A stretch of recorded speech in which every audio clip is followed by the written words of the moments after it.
Hi everyone, my name is Kate Linklater. The research I'm going to discuss today was completed for my PhD thesis, which looked into perceptions and experiences of difference and diversity in the New South Wales Police Force in Australia. The research came up with a theoretical framework called inclusion capital theory, which is used to guide management in tailoring strategies and policies in relation to inclusion in the workplace. Basically, I looked at what officers actually need to be included in their workplace and how we can use that information to increase inclusion for everyone. In essence, it's about using culture to change culture. So the research found that every officer needs 3 key elements to be included in their workplace. And these elements are cultural congruence, being competent, and being a team player. Together, those 3 elements are called inclusion capital. Now, every officer needs those 3 elements to be included in the workplace, regardless of diversity or difference. What changes is how easy they are to gain or maintain for the individual. Now, the definitions of each of these elements are fluid and they can change or be changed over time. So I'm going to describe this through an imaginary police officer. We'll call him Greg.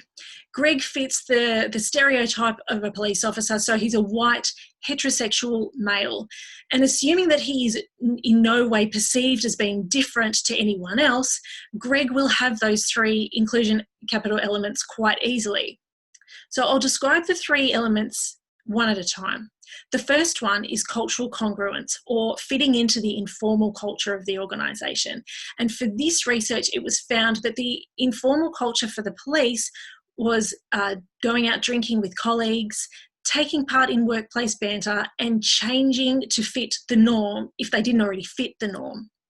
Now, this particular element is generally quite difficult to change, especially when those changes are imposed from above, because imposed change can actually have unintended consequences on the culture. So if we look at Greg, our stereotypical police officer, he would have cultural congruence in abundance because he already fits the norm. He's happy to take part in workplace banter, and he's also happy to go out drinking with colleagues. Now, the second inclusion capital element is being competent. So being competent is something that is required in any organisation, but what's important here is what the definition of competence means. So for this research, we found that competence is about having the same skills at the same standards as everybody else. So for example, officers need to have the same physical standards. They need to have the same communication skills as everyone else at the same standard. Now, interestingly, additional skills don't necessarily add to any perception of competence. So if an officer speaks 5 languages in addition to speaking English, those 5 languages don't add to their competence from an inclusion perspective. So if we look at Greg has all the physical requirements, he has great communication skills, he has plenty of competency capital. Now, he doesn't have any extra skills, but it doesn't matter because he doesn't need those to be included. Our third inclusion capital element is being a team player. Now, a team player does their fair share of the workload. They put the team first and they're available and reliable for the team. But of note, a non-team player is not always the opposite of this. So a non-team player might question the status quo, or they might act as an individual, or they might have competing personal needs so they're not as available and reliable for the team. Greg is a team player.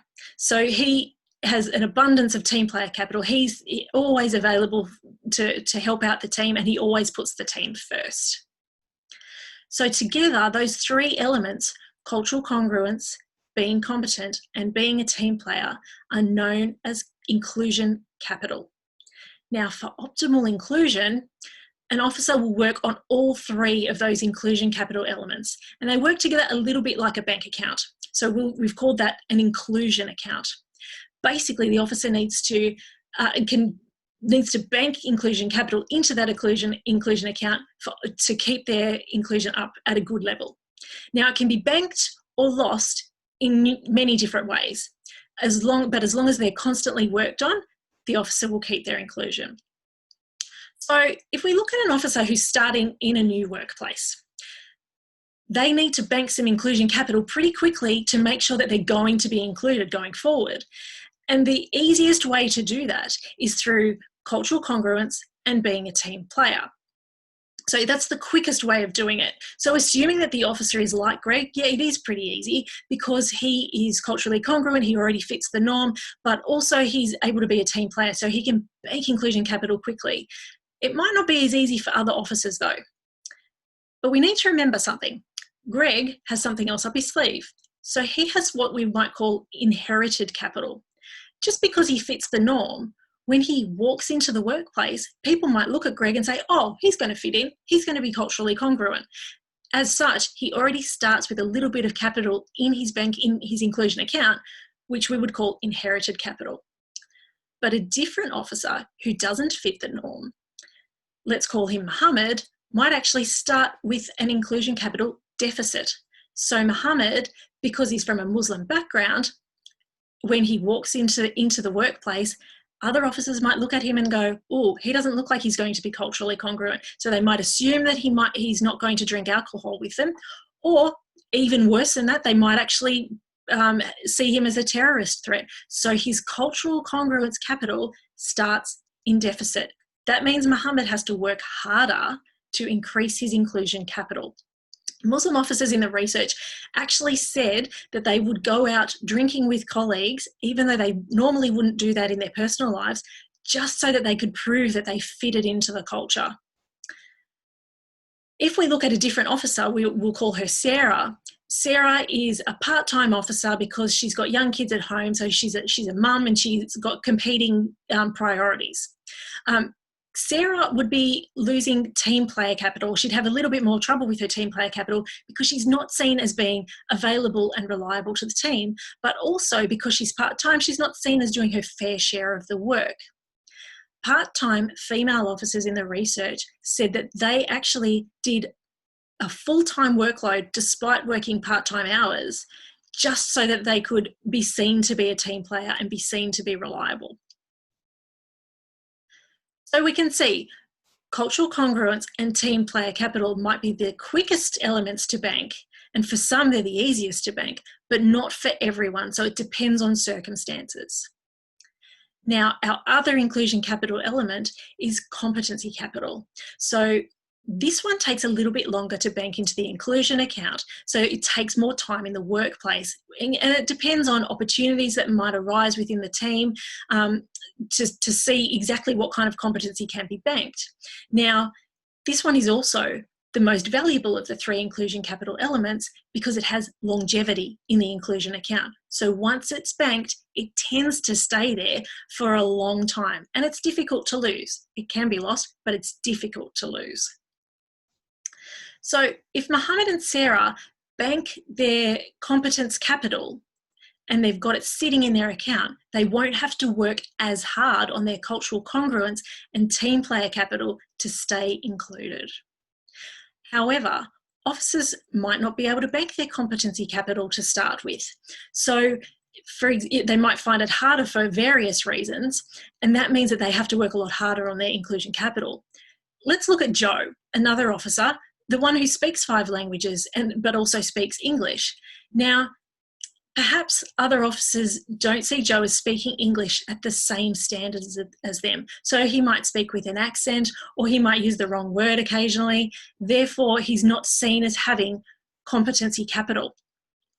Now, Joe can do a couple of things to help increase his inclusion. Firstly, he could improve his English to try to get his competence to a perceived level of what is needed, or he could work on cultural congruence and team player capital. Now, if he does that, he needs to work a lot harder because, as I said, those two elements don't have as much longevity in the account. So he would be working harder and constantly to maintain his inclusion. He can do it, but he needs to work harder. Now, all 3 elements are important, but we just need to remember that competency is that little bit harder to lose. Okay, so it stays longer in the account. So just to go over that point again, there are 3 key elements that every officer needs to be included in the workplace. They are cultural congruence, being competent, and being a team player. And together they're called inclusion capital. It's the same for every officer. They all need to have those three elements to be included in the workplace, regardless of diversity and difference. What changes is how hard they are to gain or maintain for each individual. Now, if we look at this so far, we can see that the onus is very much placed on the individual to maintain their own inclusion. And this is where the inclusion capital framework comes in. So the idea of the inclusion capital framework is that it takes the onus away from the individual and puts it more on management to help increase inclusion for everyone.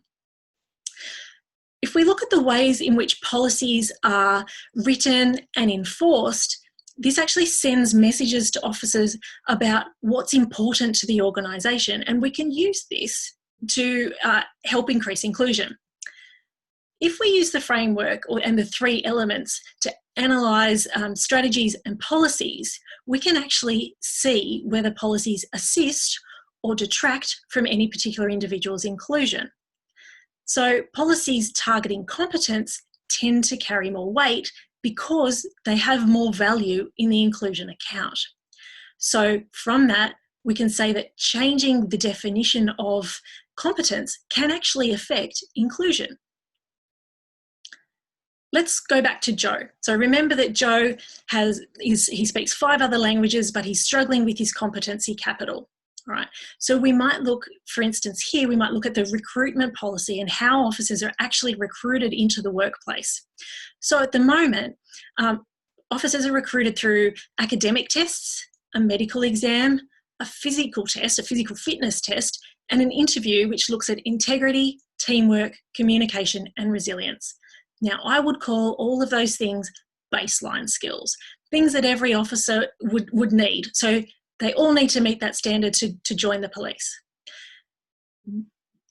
What you can see there is that all of those things are the same standards at the same level. So it is the definition of competency. Now, there's no recruitment standards for any extra or diverse skills within that recruitment process.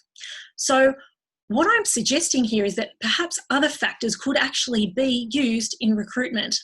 And I don't mean that we add an extra competency that is concrete. Okay, so we might actually say, okay, you need to meet the baseline skills, but you also need to tell us about some kind of diverse skill that you can bring to the workplace. What we would do from there is consider those extra skills against organisational needs. But we would need very much a critical thinking and reflexive approach to be able to be open-minded about what the organisation needs. So we'd look at the organisation and say, oh, yep, we could definitely use that person there because they have this set of diverse skills. So when the applicant comes to the organisation, they have the baseline skills, but they also offer up something extra, something diverse. From that, we can see that the baseline skills and the diverse skills are now both seen as competencies, therefore changing the definition of competency capital. So that was for competence, but what about if we wanted to do something around team player capital? So team player capital, you'll remember, is lost through individual needs such as being a part-time officer or not being, because they're not seen as being available and reliable to the team. If we look at the overall work environment surrounding part-time officers, we'll see that each part-time officer is actually allocated a full-time position. So Sarah, our part-time officer who's a mum, is actually sitting in a full-time position despite doing part-time hours. And that means that she's seen as letting the team down because she might have a certain number of hours that are not being filled anywhere. It basically looks like the rest of the team has to pick up the slack, or that's how they feel anyway. We could improve this through a re-evaluation of how hours are allocated. So rather than saying, Sarah, here is a full-time position for you, we could say, Sarah is at work 20 hours a week, so we only allocate her 20 hours. And then the extra hours that are, the other 20 hours could be allocated somewhere else. And that might be done through a system such as a reservist police force or another part-time officer. In that way, all hours within the command are actually filled, and so other officers don't feel like they have to pick up the slack. Right, so far, the two examples I've given to you have been relatively simple, but we all know that the issues we're talking about are far more complex than that. So what if we had an officer who was losing inclusion capital in more ways than one? I'm going to talk about Muhammad again. So you remember that Muhammad was our Muslim officer who started with an inclusion capital deficit. Okay, he was unable to bank cultural congruence to start with because he was in that deficit. Okay, imagine now if Muhammad actually came out and said that he was homosexual. Okay, and then from there, another officer started to bully him about his homosexuality. Now Muhammad is placed in a position where he should report the bullying to his senior officers. He's entitled to do that under bullying and harassment policy, and he should be entitled to do that. The bullying needs to stop. But because Muhammad is doing something individual, he's seen as not being a team player. And that means that he starts to lose his team player inclusion capital. So now we see Muhammad is not only in deficit from his cultural congruence, but he's also losing his team player capital. Imagine now that because he's starting to be excluded, Muhammad develops a mental illness. Now, when an officer develops a mental illness, sometimes they can be taken away from active duties, and in some cases they'll have their firearm taken away from them. If this happens, Muhammad's competency would start to come into question. So other officers might perceive him to be a safety risk, and they would actively avoid working with him. So now Muhammad is losing all three of his inclusion capital elements, and he's in a very, very poor position from an inclusion perspective. So the question that we might ask here is there any way that management could help Muhammad, firstly, prevent Muhammad from losing his inclusion capital in the first place, but also if there's a way that we could help him to build his inclusion capital back up again? And the answer to that is yes. Using the inclusion capital framework and doing a thorough and detailed analysis of policies, we can actually find out which policies assist and which policies detract from Muhammad's inclusion capital. So from there, we can reshape policies to aim for an increase in inclusion. Now, the strategies don't need to be new, and they probably won't be. The idea is that we actually analyse the strategies against our inclusion capital elements to see whether there are ways that we can improve inclusion situations. Now, this requires an ongoing process of critical thinking and a really reflexive approach. And it also means that as I said, it has to be ongoing, because the idea is that by doing this process, we actually change definitions of inclusion capital elements, so they're not going to stay the same. And that means we need to keep going back and looking at them. So that's the inclusion capital framework in a nutshell. And to conclude, I'm just going to go over the main points that I've made today. The first one, there are three key elements that every officer needs to be included in their workplace. They are cultural congruence, being competent, and being a team player. And together, they're known as inclusion capital. They're the same for everyone, regardless of diversity or difference. What changes is how hard or easy they are to maintain and gain for each individual.